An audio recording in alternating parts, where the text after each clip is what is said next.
Hello friends, आज की video में हम लोग डिटेल में डिस्कस करेंगे इंडियन पॉलिटी का एक बहुत ही इंपॉर्टेंट टॉपिक जिसका नाम है प्रीएम्बल ऑफ कॉन्स्टिट्यूशन, यानी भारतीय संविधान की प्रस्तावना।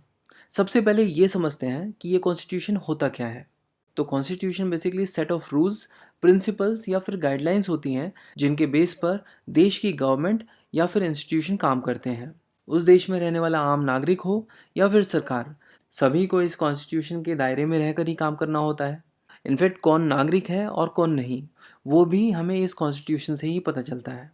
अब ये जो सेट ऑफ रूल्स या फिर गाइडलाइंस हैं, यानी ये कॉन्स्टिट्यूशन, ये रिटन हो सकता है या फिर अनरिटन। पूरे वर्ल्ड में टोटल 195 कंट्रीज़ हैं।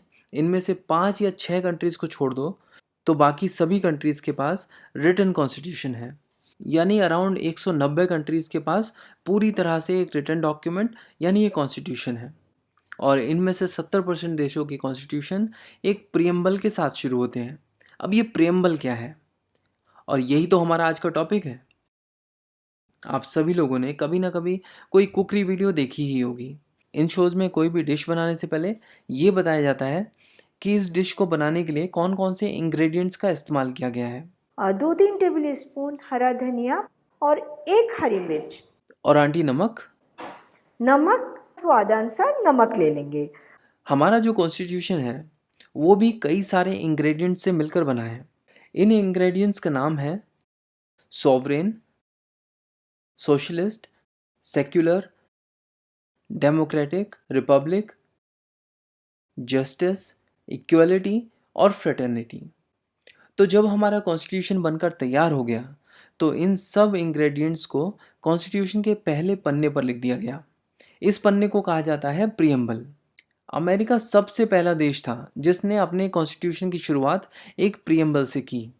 बाद में इसी प्रैक्टिस को बहुत सारे देशों ने फॉलो किया, इंक्लूडिंग इंडिया। इंडियन कॉन्स्टिट्यूशन का प्रियम्बल ऑब्जेक्टिव रेजोल्यूशन के बेस पर तैयार किया गया है। अगर आपको ये नहीं पता कि ऑब्जेक्टिव रेजोल्यूशन क्या है तो आप ध्यान से सुन नहीं रहे हो मेरी बात। ऑब्जेक्टिव रेजोल्यूशन मैंने पिछली वीडियो में बहुत ही डिटेल में डिस्कस किया था। लिंक आपको डिस्क्रिप्शन में मिल जाएगा, आप उसको देख सकते हैं। अब हम इतनी देर से प्रियम्बल प्रियम्बल कर रहे हैं तो एक काम करो, आप ना एक बार प्रियम्बल देख ही लो, नज़र मार लो एक बार। यहाँ पे जो लेफ्ट में है ये इंग्लिश में है और जो राइट में है वो हिंदी में है। अब जो है हम इस प्रियम्बल को थोड़ा डिटेल में समझेंगे। इस प्रियम्बल को अगर हम मोटे मोटे तौर पे देखें तो ये 3 कंपोनेंट से मिलकर बना है। पहला ये, दूसरा ये और जी तीसरा ये। पहला कंपोनेंट हमें बताता है कि इंडिया कैसा देश है, यानी इंडिया एज अ स्टेट का नेचर क्या है। यहाँ से हमें समझ में आता है कि इंडिया एक सॉवरेन, सोशलिस्ट, सेक्युलर, डेमोक्रेटिक और एक रिपब्लिक पॉलिटी है। इसके बाद दूसरे कंपोनेंट में हमें हमारे कॉन्स्टिट्यूशन के ऑब्जेक्टिव्स के बारे में पता चलता है, यानी कि हम अपने कॉन्स्टिट्यूशन से एक्चुअली में अचीव क्या करना चाहते हैं। जैसे कि सभी को जस्टिस मिले, सभी को बराबर का दर्जा मिले, आपस में भाईचारा हो, वगैरह वगैरह। और प्रियम्बल के तीसरे कंपोनेंट में हमें देखने को मिलती है एक डेट, जो कि है 26 नवंबर 1949। ये वो डेट है जिस दिन कॉन्स्टिट्यूशन को अडॉप्ट किया गया था, यानी वो दिन जिस दिन कॉन्स्टिट्यूएंट असेंबली ने ड्राफ्ट कॉन्स्टिट्यूशन को एक्सेप्ट कर लिया था। इसके अलावा इस प्रेमबल में एक बात और नोटिस करने वाली है। एक बार आप ये हाईलाइटेड पोर्शन को एक साथ पढ़ो। We the people of India hereby adopt, enact and give to our self this constitution. इसका मतलब हमें प्रियम्बल से ये भी पता चलता है कि ये कॉन्स्टिट्यूशन हम भारत के लोगों ने अपने आप को दिया है। इन वर्ड्स का बहुत ही इंपॉर्टेंट मीनिंग है। आप सोचो, यहाँ पर ये भी तो लिखा हो सकता था, we the members of constituent assembly hereby adopt, enact and give constitution to the people of India. लेकिन लिखा क्या है? लिखा ये है, we the people of India hereby adopt, enact and give to our self this constitution. इससे हमें पता चलता है कि कॉन्स्टिट्यूशन के पास जो पावर है उसे वो पावर भारत के लोगों ने दी है। इसके अलावा आपको ये भी पता होना चाहिए कि जब इंडिया का कॉन्स्टिट्यूशन अडॉप्ट किया गया था 26 नवंबर 1949 को, तो उसमें 3 वर्ड्स नहीं थे। कौन से थे ये 3 वर्ड्स? सोशलिस्ट, सेक्युलर और इंटीग्रिटी। तो अब जो हम ये प्रेम्बल देख रहे हैं इसमें ये तीनों वर्ड्स आए कहाँ से? ये तीनों वर्ड्स 1976 में 42nd कॉन्स्टिट्यूशनल अमेंडमेंट एक्ट के द्वारा लाए गए। तो सबसे पहली टर्म हमारे सामने है सोवरेन। ये जो टर्म है सोवरेन, इसे डिराइव किया गया है लैटिन वर्ड सुरेनस से।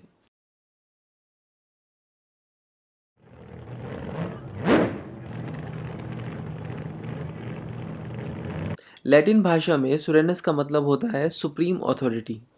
यानी अगर एक स्टेट के पास डिफाइंड टेरिटोरियल एरिया में सुप्रीम अथॉरिटी है तो उसे एक सोवरेन स्टेट कहा जा सकता है।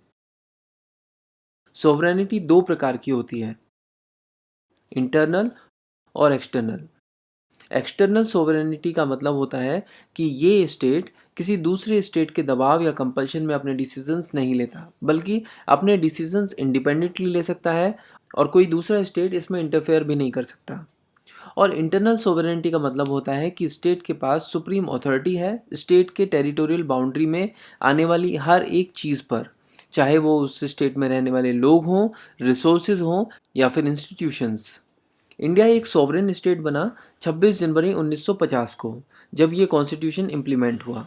हमारे प्रियम्बल के रेस्पेक्ट में सॉवरेन शब्द का अर्थ ये है कि इंडिया एक इंडिपेंडेंट स्टेट है, ना ये किसी दूसरे स्टेट की कॉलोनी है और ना ही डिपेंडेंसी, और ना ही किसी दूसरे स्टेट की डोमिनियन। इंडियन टेरिटोरियल बाउंड्री के अंदर सुप्रीम अथॉरिटी सिर्फ और सिर्फ इंडियन स्टेट की है और इंडियन स्टेट अपने इंटरनल और एक्सटर्नल अफेयर्स कंडक्ट करने के लिए पूरी तरह से स्वतंत्र है। अब हमने ये तो देख लिया कि इंडिया एक सोवरेन स्टेट है जिसके पास सुप्रीम अथॉरिटी है इंडियन टेरिटोरियल एरिया पर। But being a sovereign state, क्या इंडिया किसी दूसरे देश की टेरिटरीज को एक्वायर कर सकता है? तो इसका आंसर है हाँ। Being a sovereign state, India दूसरे देशों की टेरिटरीज को एक्वायर कर सकता है और चाहे तो अपनी टेरिटरीज किसी दूसरे स्टेट को भी दे सकता है। और ऐसा करने के लिए इंडिया को किसी दूसरे स्टेट या ऑर्गेनाइजेशन की मंजूरी की ज़रूरत नहीं होती है। अगर एग्जाम्पल के तौर पे देखें तो दादरा नगर हवेली, गोवा, दमन दीव और पौंडीचेरी कुछ ऐसी फॉरेन टेरिटरीज थी जिसको इंडिया ने एक्वायर किया है। अब यहाँ पर एक और चीज़ देखने वाली है कि इंडिया बहुत सारी ऑर्गेनाइजेशंस का पार्ट है, जैसे कि UNO, Commonwealth of Nations etcetera. UNO का मेंबर तो इंडिया 1945 में ही बन गया और इसके बाद 1949 में इंडिया ने ये भी डिक्लेयर कर दिया कि इंडिया कॉमनवेल्थ ऑफ नेशंस का मेंबर बने रहना चाहता है, जिसका हेड ब्रिटिश क्राउन है। तो क्या ऐसी ऑर्गेनाइजेशन का पार्ट बन के इंडिया ने अपनी सोवरेनिटी कॉम्प्रोमाइज़ तो नहीं कर दी? जी नहीं। इंडिया इन ऑर्गेनाइजेशन का पार्ट अपनी मर्जी से बना है और जब चाहे इन ऑर्गेनाइजेशन को छोड़ भी सकता है। और इन ऑर्गेनाइजेशन का पार्ट बने रहते हुए भी इंडिया एक सॉवरेन स्टेट है, क्योंकि इन ऑर्गेनाइजेशन के डिसीजंस इंडिया के लिए बाइंडिंग नहीं है। कहने का मतलब इंडिया के ऊपर किसी भी तरह का कंपल्शन या दबाव नहीं है कि इंडिया को इनके डिसीजंस मानने ही होंगे। अब देखते हैं नेक्स्ट टर्म जो है डेमोक्रेटिक। ये मिलके बना है दो ग्रीक वर्ड से, डेमोस और क्रेटिया।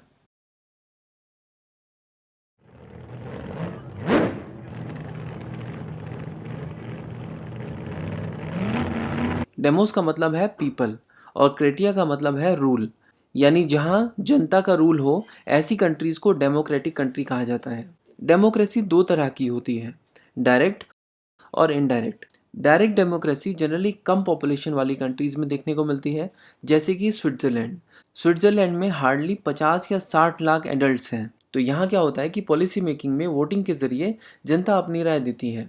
इस तरह लोग पॉलिसी मेकिंग में डायरेक्टली पार्टिसिपेट करते हैं। जबकि इनडायरेक्ट डेमोक्रेसी में लोग अपने रिप्रेजेंटेटिव्स चुनते हैं और ये रिप्रेजेंटेटिव्स पार्टिसिपेट करते हैं पॉलिसी मेकिंग में। इंडिया में इनडायरेक्ट फॉर्म ऑफ डेमोक्रेसी है।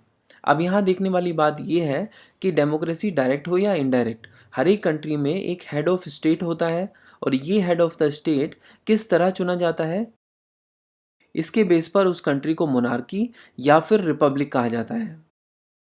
मोनार्की के केस में हेड ऑफ द स्टेट की पोजीशन हेरिडिटरी है, यानी हेड ऑफ द स्टेट का बेटा ही अगला हेड ऑफ द स्टेट बनेगा। तो ऐसे स्टेट को एक मोनार्की कहा जाता है। जबकि रिपब्लिक के केस में ये हेड ऑफ द स्टेट लोगों द्वारा चुना जाता है। मोनार्की का एग्जाम्पल है ब्रिटेन और रिपब्लिक का एग्जाम्पल है इंडिया। तो हमारे प्रियम्बल में ये जो टर्म है रिपब्लिक, ये हमें ये बताती है कि इंडिया में एक इलेक्टेड हेड होगा जिसे हम प्रेसिडेंट कहते हैं। अब बात करते हैं दो और टर्म्स की, सोशलिस्ट और सेक्युलर, जिन्हें 1976 में 42nd अमेंडमेंट द्वारा प्रियम्बल में ऐड किया गया था। हम यहाँ पर दो चीज़ें डिस्कस करेंगे। पहला ये कि सोशलिस्ट और सेक्युलर का मतलब क्या है, और दूसरा ये कि ऐसी क्या ज़रूरत आन पड़ी थी कि इन्हें 42nd अमेंडमेंट के ज़रिए प्रीएम्बल में ऐड करना पड़ा। तो एक्चुअली मॉडर्न सोसाइटीज़ में मेनली दो तरह के इकोनॉमिक सिस्टम्स होते हैं, एक कैपिटलिस्ट और दूसरा सोशलिस्ट। कैपिटलिस्ट इकोनॉमी में कंपनीज या फैक्ट्रीज़ की ओनरशिप प्राइवेट इंडिविजुअल्स के हाथ में होती है। क्या प्रोड्यूस करना है, कितना प्रोड्यूस करना है, ये कंपनीज के ओनर डिसाइड करते हैं। और इतना ही नहीं, अपने प्रोडक्ट्स को किस भाव पर बेचना है ये भी कंपनीज के मालिक खुद ही तय करते हैं। कहने का मतलब इन सब मामलों में सरकार का हस्तक्षेप ना के बराबर है, कोई इंटरफेरेंस यहाँ पर नहीं होता है। अब ऐसे में क्या होता है कि सभी कंपनीज आपस में कॉम्पीट करती हैं और जो भी कंपनी ज़्यादा अच्छा प्रोडक्ट बेटर प्राइस में देती है लोग उसको पसंद करते हैं। इस तरह कुछ कंपनीज ज़्यादा तेज़ी से प्रॉस्पर करती हैं, जल्दी ग्रो करती हैं, जबकि कुछ पर ताले लगने की नौबत आ जाती है। इसीलिए कैपिटलिस्ट इकोनॉमी को मार्केट ड्रिवन इकोनॉमी भी कहा जाता है, क्योंकि यहाँ पर डिमांड और सप्लाई खुद ब खुद इकोनॉमी को रेगुलेट करते हैं, गवर्नमेंट को इंटरवीन नहीं करना पड़ता। बट इस कैपिटलिस्ट इकोनॉमी में एक दिक्कत है, जिसे हम एक एग्जाम्पल से समझेंगे। मान लो एक जगह पर 5 लोग रहते हैं। इन 5 में 4 लोगों को ब्लू कलर की कैप पसंद है, लेकिन इसे ब्लू नहीं, लाल रंग की टोपी पसंद है। आपको तो पता है कि पूरी इकोनॉमी डिमांड एंड सप्लाई के फंडे पर चलती है और यहाँ पर डिमांड जो है वो ब्लू कैप की ज़्यादा है। तो होगा क्या कि सभी कंपनियाँ ब्लू कलर की कैप बनाएंगी, रेड नहीं, क्योंकि रेड की डिमांड बहुत ही ज़्यादा कम है। इसका मतलब इस सोसाइटी में इसकी ज़रूरत पूरी करने वाला कोई नहीं है। इसीलिए सोशलिस्ट इकोनॉमी का कंसेप्ट पिक्चर में आया। यहाँ पर गवर्नमेंट ने पूरा का पूरा प्रोडक्शन डिस्ट्रीब्यूशन अपने हाथ में ले लिया। सोशलिस्ट इकोनॉमी में गवर्नमेंट की प्लानिंग टीम्स चेक करती हैं कि फैक्ट्रीज़ की प्रोडक्शन कैपेसिटी क्या है। साथ ही साथ गवर्नमेंट अपने सर्वेस के थ्रू ये भी चेक करती है कि लोगों की नीड्स क्या हैं, उनको क्या चाहिए, उनके कंसर्न्स क्या क्या हैं। इसके साथ साथ गवर्नमेंट कंज्यूमर के स्पेंडिंग डेटा को भी एनालाइज करती है, यानी लोग किन चीज़ों पर ज़्यादा खर्च करते हैं वगैरह वगैरह। और इन सब डेटाज के बेस पर गवर्नमेंट ये तय करती है कि फैक्ट्रीज़ में कितना माल प्रोड्यूस होना चाहिए, यानी गवर्नमेंट डिसाइड करती है कि प्रोडक्शन के टारगेट्स क्या होने चाहिए। और समय समय पर इन टारगेट्स को रिवाइज भी किया जाता है करेक्टिव फीडबैक्स के ज़रिए। सोशलिस्ट इकोनॉमी में चीज़ों का प्राइस क्या होगा ये भी गवर्नमेंट ही डिसाइड करती है। यहाँ पर सेंट्रल गवर्नमेंट हर चीज़ के लिए प्लान करती है ताकि सोसाइटी में सबकी ज़रूरतों को पूरा किया जा सके। और इतना ही नहीं, सरप्लस या प्रॉफिट्स इक्वली सब में बढ़ जाता है, यानी यहाँ पर किसी एक का फ़ायदा नहीं है, सबके फ़ायदे के बारे में सोचा जाता है। एक दिक्कत है, क्योंकि गवर्नमेंट में बैठे चंद लोग, 150 लोग, ये अकेले कैसे डिसाइड कर सकते हैं कि उसकी 100 करोड़ की जनता को क्या चाहिए, कब चाहिए, कितना चाहिए। यानी इन सब में गलतियाँ होने के चांसेस बहुत ज़्यादा होते हैं, राइट। इन दोनों टर्म्स को हमने डिटेल में समझा और साथ ही साथ ये भी देखा कि इनमें क्या क्या कमियां हैं और क्या क्या बेनिफिट्स हैं। ये जो सोशलिज्म की डेफिनेशन हमने देखी, ये बेसिकली मार्क्सिस्ट सोशलिज्म या कहें कि सोवियत सोशलिज्म की डेफिनेशन है। इसी तरह सोशलिज्म को लेकर गांधी जी के भी अपने विचार थे, जो कि मार्क्सिस्ट विचारों से काफ़ी अलग थे। गांधी जी बात करते थे गाँवों को सेल्फ सफिशिएंट रिपब्लिक बनाने के बारे में, जहाँ पर हर गांव इकोनॉमिकली और पॉलिटिकली सेल्फ डिपेंडेंट होंगे। गांधी जी की इसी फिलॉसफी ऑफ सोशल ऑर्गेनाइजेशन को गांधीयन सोशलिज्म कहा जाता है। अब अगर बात करें इंडियन इकोनॉमी की, तो इंडियन इकोनॉमी ना तो कैपिटलिस्ट है और ना ही कम्प्लीटली सोशलिस्ट। इंडिया एक मिक्स्ड इकोनॉमी है, यानी हमारे यहाँ पर प्राइवेट सेक्टर भी है और पब्लिक सेक्टर भी। प्राइवेट सेक्टर वो जहाँ पर ओनरशिप प्राइवेट इंडिविजुअल्स के हाथ में होती है और पब्लिक सेक्टर वो जहाँ पे ओनरशिप पूरी तरह से गवर्नमेंट के पास होती है। ये दोनों ही सेक्टर्स इंडिया में साथ साथ कोएग्जिस्ट करते हैं। अब बात आती है कि इंडियन सोशलिज्म मार्क्सिस्ट सोशलिज्म है या फिर गांधीयन। तो इसका आंसर सुप्रीम कोर्ट ने 1983 के अपने एक लैंडमार्क जजमेंट के थ्रू दिया था। सुप्रीम कोर्ट ने 1983 में डीएस नकारा versus union of India case में अपने लैंडमार्क जजमेंट में कहा था कि Indian socialism basically Marxist socialism और गांधीयन सोशलिज्म का परफेक्ट ब्लेंड है, जिसमें कि झुकाव जो है वो ज़्यादातर गांधीयन सोशलिज्म की तरफ है। तो कुल मिलाकर बात यह है कि हमारे यहाँ पर मिक्स्ड इकोनॉमी है और हमारा इंडियन सोशलिज्म भी बाकी देशों के सोशलिज्म से काफ़ी अलग है। हमारे सोशलिज्म मार्क्सिस्ट और गांधीयन सोशलिज्म का मिक्स है, जिसमें गांधीयन सोशलिज्म की तरफ झुकाव ज़्यादा है। इसीलिए हमारे देश के सोशलिज्म को एक नई टर्म से जाना जाता है, जिसका नाम है डेमोक्रेटिक सोशलिज्म। डेमोक्रेटिक सोशलिज्म का एम है पॉवर्टी, इग्नोरेंस, डिजीज और इनइक्वालिटी को ख़त्म करना। अब बात करते हैं दूसरी टर्म की, जो है सेक्युलरिज्म। आपने कभी ध्यान दिया कि हमारे आसपास जो 7 पड़ोसी देश हैं, उनमें से 5 देशों का एक स्टेट रिलीजन है। जैसे कि पाकिस्तान, बांग्लादेश और अफगानिस्तान का स्टेट रिलीजन है इस्लाम। ये तीनों इस्लामिक स्टेट हैं। इसी तरह भूटान और श्रीलंका का भी स्टेट रिलीजन है। इन दोनों कंट्रीज़ का स्टेट रिलीजन है बुद्धिज़्म, यानी ये दोनों बुद्धिस्ट स्टेट्स हैं। और अगर बात करें नेपाल की, तो ये भी 2007 तक एक हिंदू स्टेट था। हालांकि आज की डेट में नेपाल का कोई स्टेट रिलीजन नहीं है। सबको अपना रिलीजन प्रैक्टिस करने की आज़ादी है। नेपाल की सरकार सभी धर्मों को फॉलो करने वालों को इक्वल अपॉर्चुनिटीज़ देती है। इसी तरह इंडिया का भी कोई स्टेट रिलीजन नहीं है। सबको अपना रिलीजन प्रैक्टिस करने की आज़ादी है। भारत सरकार सभी धर्मों को फॉलो करने वालों को इक्वल अपॉर्चुनिटीज़ देती है और धर्म के बेस पर किसी भी तरह का कोई भी भेदभाव नहीं किया जाता है। बेसिकली एक देश का रिलीजन को लेकर क्या नज़रिया है, इसके बेस पर उस पर्टिकुलर स्टेट को 3 टाइप्स में डिवाइड किया जा सकता है: एथिस्ट स्टेट, थियोक्रेटिक स्टेट और सेक्युलर स्टेट। थियोक्रेटिक स्टेट्स वो स्टेट्स हैं जहाँ किसी एक धर्म को स्टेट रिलीजन घोषित कर दिया गया है। हमने इनके एग्जाम्पल्स ऑलरेडी देखे हैं। सेक्युलर स्टेट्स हम उन स्टेट्स को कहते हैं जहाँ किसी भी धर्म को स्टेट रिलीजन घोषित नहीं किया गया है और जहाँ सबको अपना रिलीजन प्रैक्टिस करने की पूरी आज़ादी है। अब बच गया एथिस्टिक स्टेट। एथिस्टिक स्टेट वो होते हैं जहाँ किसी भी तरह की रिलीजियस एक्टिविटीज़ को अलाउ नहीं किया जाता है। For example north Korea. यहाँ पर अगर आप इस्लाम, क्रिश्चियनिटी और हिंदुइज्म या फिर कोई भी रिलीजियस एक्टिविटी करते हुए पकड़े गए तो गवर्नमेंट आपको पनिश करती है। अब बात करते हैं प्रीएम्बल के दूसरे कंपोनेंट की, जो हमें बताता है कि हमारे कॉन्स्टिट्यूशन का ऑब्जेक्टिव क्या है। प्रीएम्बल के दूसरे पैराग्राफ से हमें ये समझ आता है कि हमारे कॉन्स्टिट्यूशन के 4 मेन ऑब्जेक्टिव्स क्या क्या हैं। सभी सिटीजन्स को जस्टिस, लिबर्टी, इक्वालिटी और फ्रेटर्निटी देना। किसी भी डेमोक्रेसी के सर्वाइवल के लिए बेयर मिनिमम रिक्वायरमेंट है कि वहाँ के सिटीजन्स को एटलीस्ट जस्टिस तो मिलना ही चाहिए। ये एक ज़रूरी रिक्वायरमेंट है अगर हमें हार्मनी और पीस को बनाए रखना है। सोचो अगर लोगों को जस्टिस ना मिले तो क्या होगा? लोगों के अंदर इनसिक्योरिटी आ जाएगी। तारीख पर तारीख, तारीख पर तारीख, तारीख पर तारीख मिलती रही है, लेकिन इंसाफ नहीं मिला मिलोड, इंसाफ नहीं मिला। और अगर ऐसा होता है तो देश का पतन हो सकता है, क्योंकि ऐसे में लोग खुद न्याय करने के लिए अलग अलग तरीके ढूंढेंगे, जो कि बहुत ही गलत होगा। और इसीलिए इंडिया के कॉन्स्टिट्यूशन में फर्स्ट प्रायोरिटी दी गई है इंडिया के हर एक नागरिक को सोशल, इकोनॉमिक और पॉलिटिकल जस्टिस देने की। हमारे कॉन्स्टिट्यूशन मेकर्स ने 1917 के रशियन रेवोल्यूशन से इंस्पायर होकर सोशल, इकोनॉमिक और पॉलिटिकल जस्टिस को प्रीएम्बल में जगह दी है। सोशल जस्टिस का मतलब ये होता है कि ये स्टेट की जिम्मेदारी है कि अगर किसी सेक्शन ऑफ सोसाइटी के साथ कुछ गलत हुआ है तो उनको कुछ प्रिविलेजेस के जरिए अदर सेक्शन ऑफ सोसाइटी के साथ लाया जाए। फॉर एग्जाम्पल, हमारे देश में डिप्रेस क्लासेस और विमेन को दशकों तक सप्रेस करके रखा गया। इसीलिए ये स्टेट की जिम्मेदारी बनती है कि प्रॉपर रिजर्वेशंस के जरिए इन्हें भी बाकी सेक्शंस ऑफ सोसाइटी के साथ लाया जा सके। इकोनॉमिक जस्टिस का मतलब होता है कि सरकार की नज़र में सब बराबर हैं, चाहे आप करोड़पति हो या फिर आप पॉवर्टी लाइन के नीचे रहते हो। इस सोशल जस्टिस और इकोनॉमिक जस्टिस के कॉम्बिनेशन को डिस्ट्रीब्यूटिव जस्टिस कहा जाता है। और पॉलिटिकल जस्टिस का मतलब है कि सभी नागरिकों को इक्वल, फ्री और फेयर अपॉर्चुनिटीज़ मिलनी चाहिए पॉलिटिकल प्रोसेस में पार्टिसिपेट करने के लिए। हमारे कॉन्स्टिट्यूशन का पार्ट 3 और पार्ट 4 यानी फंडामेंटल राइट्स और डीपीएसपी हमें पॉलिटिकल, सोशल और इकोनॉमिक जस्टिस इंश्योर करता है।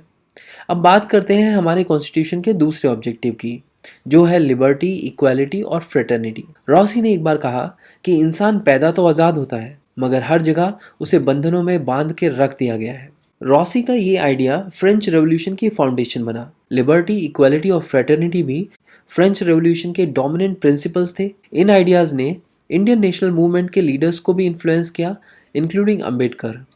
और इसी कारण लिबर्टी, इक्वालिटी और फ्रेटर्निटी भी हमारे कॉन्स्टिट्यूशन के ऑब्जेक्टिव्स बने और आपको ये प्रीएम्बल में देखने को भी मिलते हैं। अब बात करते हैं लिबर्टी की।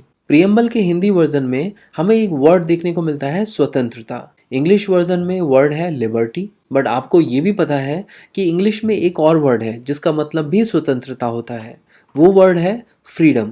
क्या आपने कभी सोचा है कि प्रीएम्बल में फ्रीडम की जगह लिबर्टी वर्ड क्यों इस्तेमाल किया गया है? तो बेसिकली फ्रीडम और लिबर्टी इन दोनों का ही मतलब स्वतंत्रता है, लेकिन इन दोनों में जो स्वतंत्रता है उसमें थोड़ा डिफरेंस है। हम एक एग्जाम्पल से समझते हैं।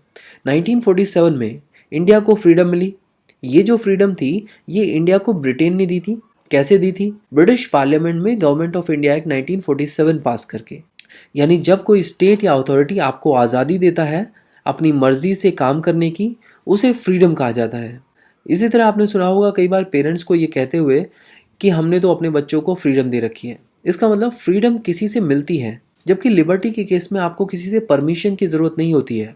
आपको कोई आज़ादी देता नहीं है, आप आज़ाद हो ही। हमारा कॉन्स्टिट्यूशन हमें इंश्योर करता है कि हर एक नागरिक पूरी तरह से मुक्त होकर सोच सकता है, अपने आप को एक्सप्रेस कर सकता है, किसी भी धर्म को मान सकता है, और ये आज़ादी हमें फंडामेंटल राइट्स के थ्रू मिलती है। अब बात करते हैं इक्वालिटी की। इक्वालिटी का सीधा सीधा मतलब है कि सोसाइटी के किसी भी सेक्शन को कोई भी स्पेशल प्रिविलेजेस नहीं दी जाएंगी और हर इंडिविजुअल को एडुकेट अपॉर्चुनिटीज़ दी जाएंगी बिना किसी डिस्क्रिमिनेशन के। इसका मतलब क्या है? इसका मतलब ये है कि कॉन्स्टिट्यूशन ये सिक्योर करेगा कि सभी को इक्वल स्टेटस और अपॉर्चुनिटीज़ मिले। हमारा कॉन्स्टिट्यूशन ये सिक्योर करता है फंडामेंटल राइट्स और डीपीएसपी के ज़रिए, और अगर कोई भी इसको वायलेट करता है तो आप डायरेक्टली सुप्रीम कोर्ट से इसकी गुहार कर सकते हो। नेक्स्ट ऑब्जेक्टिव है फ्रेटर्निटी। फ्रेटर्निटी का लिटरल मीनिंग है भाईचारा। हमारा कॉन्स्टिट्यूशन भाईचारे की भावना को प्रमोट करता है, और इसके अलावा हम सब भारतीय लोगों के पास सिर्फ और सिर्फ भारत की ही नागरिकता है। हम ऐसा नहीं कर सकते कि भारत के नागरिक रहते हुए हम किसी और देश के नागरिक बन जाएं। ये पॉसिबल नहीं है। तो ये भी एक फैक्टर है जिसकी वजह से देश में फ्रेटर्निटी या भाईचारा बढ़ता है। मैं तो कहता हूँ कि फ्रेटर्निटी जो है वो लिबर्टी और इक्वलिटी से भी ज़्यादा इंपॉर्टेंट है, और वो इसलिए क्योंकि अगर नागरिकों में भाईचारे की भावना नहीं होगी तो लिबर्टी और इक्वलिटी का भी कोई मतलब नहीं है। लोग उसको भी ढंग से एंजॉय नहीं कर पाएंगे। आप इसके बारे में एक बार सोच के देखना, आपको समझ आएगा। हमारे देश का जो कॉन्स्टिट्यूशन है वो फ्रेटर्निटी के थ्रू दो चीज़ों को इंश्योर करता है। पहला ये कि हर एक इंडिविजुअल की डिग्निटी, और दूसरा देश की इंटीग्रिटी और यूनिटी। इंडिविजुअल का डिग्निटी ये वर्ड जो है सिग्निफाई करता है कि कॉन्स्टिट्यूशन इस बात को रिकॉग्नाइज करता है कि हर एक इंडिविजुअल अपने आप में अलग है, और कॉन्स्टिट्यूशन उसकी इंडिविजुअलिटी और डिग्निटी को एश्योर करता है। प्रियम्बल में ये जो वर्ड आपको इंटीग्रिटी देखने को मिलता है ये 1976 में 42nd अमेंडमेंट एक्ट के द्वारा ऐड किया गया है। अब क्वेश्चन ये आता है कि हमारा कॉन्स्टिट्यूशन इंडिविजुअल की डिग्निटी और नेशन की यूनिटी और इंटीग्रिटी को एश्योर करता कैसे है? इसका आंसर आपको मिलेगा फंडामेंटल ड्यूटीज में। यानी हमारा कॉन्स्टिट्यूशन कहता है कि इंडिविजुअल्स की डिग्निटी, देश की इंटीग्रिटी और यूनिटी को मेंटेन करना देश के नागरिकों की ड्यूटी है। तो ये तो था प्रियम्बल, बट एक कंट्रोवर्सी प्रियम्बल के साथ हमेशा से जुड़ी हुई है कि क्या प्रियम्बल कॉन्स्टिट्यूशन का पार्ट है या नहीं। इसका आंसर हमें मिलता है सुप्रीम कोर्ट के 3 केसेस के जरिए। ये केसेस है 1960 का बेरूबारी यूनियन, 1973 का केशवानंद भारती केस, 1995 का LIC ऑफ इंडिया केस।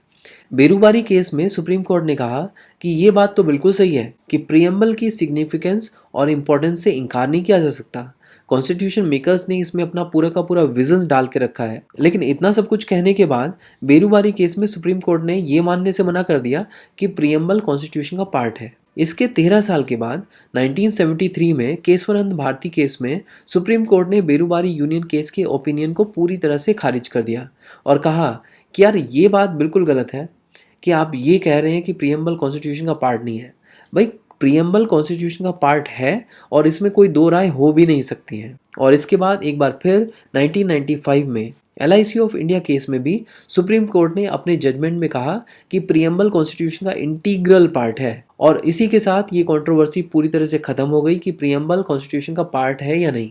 अब इसके बारे में सोचने की कोई ज़रूरत नहीं है क्योंकि प्रियम्बल कॉन्स्टिट्यूशन का पार्ट पूरी तरह से मान लिया गया है। अब बात आती है कि क्या प्रियम्बल को अमेंड किया जा सकता है। इसके बारे में भी केशवानंद भारती केस में बात उठी थी। यहाँ पर कहा गया था कि प्रियम्बल में कॉन्स्टिट्यूशन के फंडामेंटल एलिमेंट्स हैं जिन्हें अमेंड नहीं किया जा सकता। कॉन्स्टिट्यूशन के फंडामेंटल फीचर्स को डिस्ट्रॉय या डैमेज करने की किसी को इजाज़त नहीं है। हालांकि प्रियम्बल को अमेंड किया जा सकता है, कंडीशन ये है कि बेसिक फीचर्स का कोई भी बदलाव नहीं किया जाना चाहिए। तो अगर आप अमेंड कर रहे हो लेकिन बेसिक फीचर्स बिल्कुल इंटैक्ट हैं तो आपको अमेंडमेंट की इजाज़त है। प्रियम्बल को अब तक सिर्फ एक ही बार अमेंड किया गया है, वो भी 1976 में 42nd कॉन्स्टिट्यूशनल अमेंडमेंट के द्वारा, जब इसमें सोशलिस्ट सेक्युलर इंटीग्रिटी वर्ड को ऐड कर दिया गया था।